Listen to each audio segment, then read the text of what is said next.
All light, both kinds of light, the kind you and I see coming out of a light bulb, and the kind that somehow quickens our intelligence and is subtler.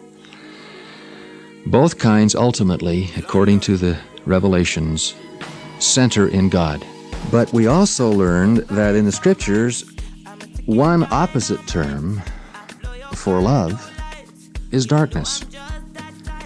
The light that fills the immensity of space is a manifestation of love. Therefore, if, as a modern Scripture says, the love of the Father does not continue with us, that does not mean that He withdraws it from us.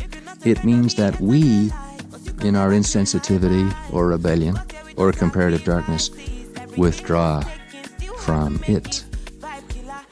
If we would increase in love, it follows we must increase in light, and if we would increase in light, that light which groweth brighter and brighter until the perfect day, then, says the Revelation, we are to become servants of all, especially those of our own household. Thus we may become subject to the life and the light, the Spirit and the power sent forth by the will of the Father, and that is love. So if love is interrelated with light, can we say it is interrelated with fire? I said so in one of my essays on love, and letters have come to me saying, you're playing with words.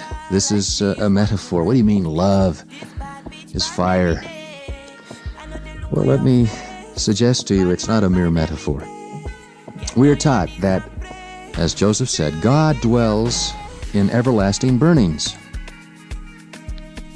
God dwells in everlasting burnings. Our God, he elsewhere says, quoting Paul, is a consuming fire.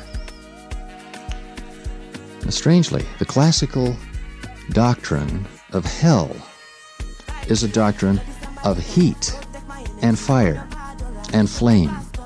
Mormons have taken the classical doctrine of hell and called it heaven. God dwells in everlasting burnings. The devil dwells in numbing, cold darkness. Those who say it will be a cold day in hell are telling the literal truth. Said Brigham Young, speaking of the eventual glorification of this earth will not be an opaque body as it now is. It will be a body of light. God himself will light up the world with his glory, making of it a body more brilliant than the sun that shines in yonder heavens. So when the prophets are trying to describe the love of God, when it fills them, they say things like, the Spirit is fire in our bones. Or Nephi, he hath filled me with his love, which he elsewhere calls his power, even unto the consuming of my flesh. When Joseph Smith, in attempting to describe what descended upon him in the sacred grove, was dictating, the first word that came to his mind was fire.